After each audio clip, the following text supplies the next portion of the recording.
کیا بات ہے، آج دنیا یہودیوں کی طاقت سے مسلمانوں کو ڈراتی ہے۔ چھوٹا کنٹری اسرائیل، مسلم کنٹری کہتے ہیں دنیا میں 53 کنٹریاں ہیں، بڑے بڑے کنٹریاں، بڑی بڑی سپر پاور ہے ان کے پاس۔ اللہ کے نبی نے کیا کہا، ایک زمانہ آئے گا جیسے مسلمانوں کا بھوکا دسترخوان پر ٹوٹ پڑتا ہے، مسلمانوں کا دشمنان اسلام میں سے ٹوٹ پڑیں گے۔ اے اللہ کے نبی، کیا ہم تعداد میں کم رہیں گے؟ نہیں نہیں، تعداد میں بہت زیادہ رہو گے، لیکن وہن کے شکار رہو گے، حب الدنیا و کراہیت الموت کے شکار، وہن کے شکار رہو گے۔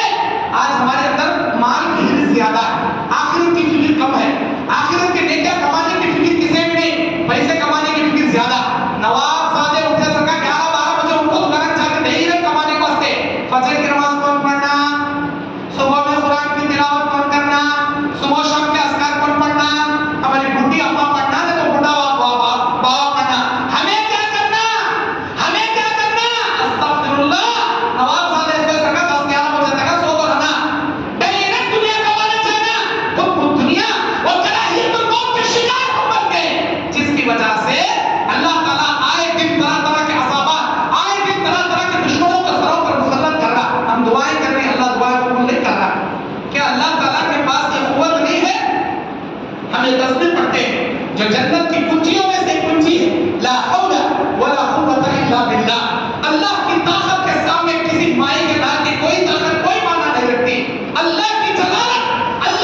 مسلمان ہوا. صحیح بخاری کی حدیث 3617 نمبر کی حدیث, کتاب المناقب کی روایت, باب علامات النبوہ, باب علامات النبوہ کے اندر یہ روایت موجود ہے. 3617 نمبر کی حدیث. ایک نصرانی مسلمان ہونے کا ناٹک کرے, مسلمان ہوا, نبی کے پاس آیا, سورہ بقرہ سورہ آل عمران وہ ایک کاتب بن کر لکھنے کا کچھ لکھا, پھر مرتد ہو گیا اور یہ کہنے لگا اس نبی کو کچھ نہیں معلوم, جو کچھ اس کے پاس ہے میں نے لکھ کر دیا, یہ جھوٹا نبی ہے, یہ جھوٹے وحی پڑھ کر سناتا ہے جو میں نے اسے لکھ کر دیا. نبی پر الزام تلاشیاں کرنے لگا, نبی کی نبوت کا انکار کرنے لگا, نبی کو جھوٹا ثابت کرنے کے لیے پروپیگنڈے پھیلانے لگا. اللہ کے نبی علیہ السلام نے جب سنا تو اتنا ہی بولے, یا اللہ اس نصرانی کے لیے تو اس کے لیے کافی ہو جا, اس نصرانی کی شرارت پر تو اس کے لیے کافی ہو جا. بس اتنا ہی بولے. اسی شام اللہ اسے موت دے دیا. اس کے ہم نواؤں نے, اس کے ہم نواؤں نے, اس کے چاہنے والوں نے اس کی میت کو خبر کھود کر گاڑ کر اسے دفن کر دیے. صبح جب جا کر دیکھتے ہیں خبر پھٹی پڑی ہے, اس کی لاش کو اللہ تعالیٰ باہر نکال کر پھینک دیا. وہ نصرانی لوگ نبی کے اصحاب پر بولنے لگے, ارے یہ تو ان کے بارے میں بولتا تھا, دیکھو کتنی دشمنی ہے, نکال کر لاش باہر پھینک دیے, اور بڑا گڑا کھود کر اندر گاڑے اسے, اور بڑا گڑا کھودے اندر تک لے جا گاڑے. لیکن اللہ تعالیٰ جسے نکال کر پھینکنا چاہے, ایک زمین کیا 7 زمینوں میں بھی کھڈے کھود کر گاڑ دو, میرا اللہ جن کو کتنا نکال کر باہر پھینکے گا. دوسرے دن کی خبر میں اسے نکال کر باہر پھینک دیا. تیسرے دن اور مضبوطی سے اندر سے اسے گاڑ دیے. تیسرے دن بھی اس کی لاش کو اللہ تعالیٰ نے خبر سے نکال کر پھینک دیا. میرے دین اور اسلامی بھائیوں, آج بھی بعض ایسے لوگ ہیں جو نبی پر آئے دن انگلیاں اٹھاتے رہتے ہیں. کسی نے کارٹون بنا دیا, کسی نے نبی کے بارے میں یہ کہہ دیا کہ یہ نابالغ لڑکی سے نکاح کرتے ہیں, یہ اتنی شادیاں کرتے ہیں, یہ تلوار کے طور پر. میرے بھائیوں, آپ کو اس کا دفاع کرنے کے لیے سب سے پہلے اخلاق, ایمان, اسلام, سب سے پہلے خودداری, جمعیت کے ساتھ جڑے رہنے کا انجام, جمعیت کے ساتھ جڑے رہنے کا استحکام آپ کو سیکھنا چاہیے. اب لے یوٹیوب پر ٹک ٹاک بناؤ, اس کے خلاف کیا ویڈیو وائرل دو اور بڑے بڑے بناؤ ڈالو. نہیں, اللہ کے نبی علیہ السلام کے زمانے میں جن جن لوگوں نے شریعت محمدی پر انگلی اٹھائی, جن جن لوگوں نے شرارتیں کی, عبرت کا نشان اللہ آپ کو بنا دیا, عبرت کا نشان بنا دیا. میرے دین اور اسلامی بھائیوں, صحیح بخاری کے اندر کعب بن اشرف نام کا ایک یہودی تھا. مدینے میں کعب بن اشرف نام کا ایک یہودی تھا, بڑا مالدار, کافروں کو تحفے تحائف دیتا تھا, بڑا شاعر تھا, بڑے بڑے مرثیے لکھتا, بڑے بڑے شعر لکھتا تھا, اور اس کی محفل میں اس کے تعریف لکھنے والے شعراء کے لیے بڑے بڑے تحفے دیتا. لیکن اس کی ہمدردی مکہ کے مشرکین مکہ سے کافروں کے ساتھ ہی, خود بھی ایک کافر تھا. جب نبی علیہ السلام کی جنگ کفار مکہ کے ساتھ ہوئی, غزوہ بدر میں مسلمان جیت گئے, اللہ نے فرشتوں کی مدد کے ذریعے مسلمانوں کو فتح کامرانی نصیب کر دیا. آپ گولا ہو گیا, بہت زیادہ بھڑک گیا, اور ایک بڑا مرثیہ لکھا, مرنے والوں کے شان میں ایسا خطرناک مرثیہ لکھا, سیدھا مکہ گیا. مکہ کے لوگوں کے سامنے وہ مرثیہ پڑھ پڑھ کر روتا تھا, مکہ کے سرداروں کو رلاتا تھا. یہاں تک کہ ابو سفیان جو ابھی اسلام نہیں لائے تھے, ہاتھ پکڑ لیا, سیدھا کعبۃ اللہ کے اندر لے گیا, کعبۃ اللہ کے خلافوں کو پکڑ کر لات منات خدا حبل ان کی قسمیں کھلا کر یہ کہتا ہے, کون؟ کعب بن اشرف, اے سفیان, اے ابو سفیان, تم اور سارے سرداران مکہ کعبۃ اللہ کی چادر پکڑ کر قسم کھاؤ لات منات خبل غصہ کی کہ ہم محمد اور ان کے ساتھیوں سے بدلہ لیں گے, ان کو مار کر رہیں گے. خوب مال لے جا کر دیا. جب اس پر بھی تسلی نہیں ہوئی تو کعب بن اشرف نبی کو قتل کرنے کے منصوبے بنانے لگا, نبی کو مارنے, نبی کو قتل کرنے کے منصوبے بنانے لگا. آخرکار حضرت محمد بن مسلمہ رضی اللہ عنہ, حضرت ابو نائلہ رضی اللہ عنہ کو, اور حضرت عباد بن بشیر رضی اللہ عنہ کو, حارث بن عوف رضی اللہ تعالیٰ عنہ کو, اور حضرت ابو عبس رضی اللہ تعالیٰ عنہ, ان 4 صحابہ کو ساتھ لیے محمد بن مسلمہ رضی اللہ عنہ, اور اس کے گھر گئے, ایک سازش کے طور پر اسے قتل کر کے آ گئے. اللہ تعالیٰ اسے عبرت کا نشان بنا دیا. جن جن لوگوں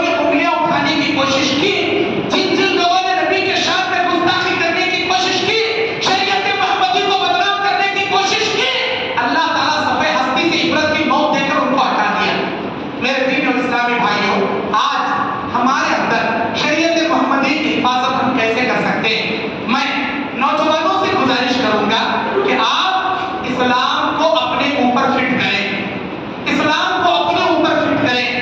امت آج دنیا کے لوگ قرآن پڑھ کر اسلام سمجھنا نہیں چاہتے، آپ لوگوں کا کردار دیکھ کر اسلام سمجھنا چاہتے ہیں کہ اسلام ہے کیا، اسلام ہے کیا۔ بعض جاہلوں نے، بعض نادانوں نے جو جہاد کا نام لے کر اپنے پیٹ پر بم، خودکش بم باندھنا اور جانا، اپنے آپ کو فلش کر لینا، مار دینا اور سمجھتے ہیں کہ یہ ہم جہاد کر رہے ہیں۔ دنیا والوں نے ان کے اس نظارے کو دیکھا تو سمجھے شاید قرآن میں ان کے نام محمد صاحب ایسے ہی تعلیم دیے ہوں گے، ایسے لکھا ہوگا، اسی لیے بابا باندھ کے خودکش اپنے آپ کو اڑا دیا۔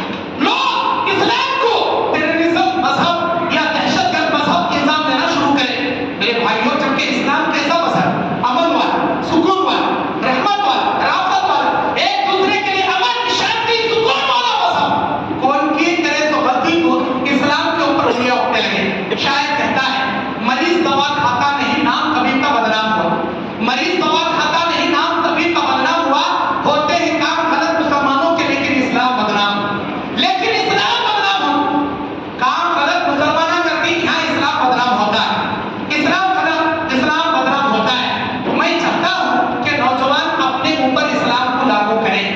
آج ہمارے نوجوانوں کے چہرے پر داڑھی نہیں ہے، آپ داڑیاں رکھنا شروع کریں۔ آپ کی زندگی میں نماز نہیں ہے، نماز کی پابندی کرنا شروع کریں۔ ہماری خواتین میں پردے کے لحاظ نہیں ہے، پردہ کرنا شروع کریں۔ اللہ اکبر۔ ہمارے مسلمان مالداروں میں زکات دینے کا نصاب نہیں ہے، بیت المال بنانے کا نصاب نہیں ہے، جس کی وجہ سے آئے دن مسلمان لڑکیاں، بیوہ عورتیں دوسروں کے گھروں پر بھیک مانگنے جا کر اپنی عزت کو لٹاتی ہماری، اور ہم لوگ شادیوں کے نام پر کروڑوں کروڑوں لاکھوں لاکھوں گاڑیاں گدے، بنگلے گدے، وہ گدے، سونا گدے، چاندی گدے، یہ جہیز کی مانگ کر کے ہماری بیٹیوں کو، بہنوں کو غیروں کے ساتھ بھاگ کر شادی کرنے پر ہم نے مجبور کر دیا۔ آج ضرورت ہے اسلام کو اپنے اوپر لاگو کرنے کی، اسلام پر عمل کرنے کی۔ نوجوانوں سے کہوں گا اپنے چہرے کو نبی کے چہرے جیسا بنائیں۔ میں نوجوان مردوں خواتین سے کہوں گا تمام امت مسلمہ سے نماز کی پابندی کریں۔ نماز کے بنا آپ کا اسلام ادھورا ہے، نماز نہیں رہتی کوئی شریعت محمدی کی حفاظت نہیں ہوتی۔ اللہ بولتا اقیموا الصلاۃ ولا تکونوا من المشرکین، نماز قائم کرو، نہیں پڑھو گے اللہ مشرکین میں تم کو شامل کر دے گا۔ من ترک الصلاۃ متعمدا فقد کفر، جس نے جان بوجھ کر ایک وقت کی بھی نماز کو چھوڑا، کفر کا ارتکاب اس نے کیا۔ اللہ اکبر۔ صبح کی نمازیں چھوڑتی ہمیں ذرا بھی شرم نہیں آتی، جمعہ میں ایک بار نماز پڑھ کو اپنے آپ کو پکے مسلمان سمجھتی ہمیں، ایک نمبر کے منافق بنے جو فجر اور عشاء نہیں پڑھتا۔ نبی نے کہا میری امت کے منافق پر فجر اور عشاء بھاری پڑے گی، وہ پڑھ نہیں پائیں گے۔ منافق نہ بنے، مسلمان بنے، مومن بنے، نمازوں کی پابندی کریں، اپنے تجارتوں کو حلال بنائیں، کسی کو دھوکہ دے کر تجارت نہ کریں، کسی کے پیٹ پیچھے غداری کر کر اس سے جھوٹ بول کر نہ کمائیں۔ کیوں؟ آپ کا کردار اسلام کی عکاسی کرتا ہے، آپ کا کردار اسلام کی عکاسی کرتا ہے، آپ کا اخلاق، آپ کا رویہ، آپ کا چلن، آپ کی تجارت، آپ کا لین دین اسلام کی عکاسی کرتا ہے۔ ہندو بھائی یہ سمجھتے ہیں اسلام میں ایسا ہی کو سکھایا جاتا ہوگا، نہیں میرے بھائیوں، اللہ کے لیے ایک دوسرے کے لیے ہمدرد دل رکھو، ایک دوسرے کی مدد کرنے والے بنو، ایک دوسرے کا راز چھپانے والے بنو، ایک دوسرے کے عیبوں کے پردہ پوشی کرنے والے بنو۔ اور سب سے ضروری بات اللہ کے نبی صلی اللہ علیہ وسلم بیان فرماتے ہیں کہ تمہیں چاہیے کہ تم لوگ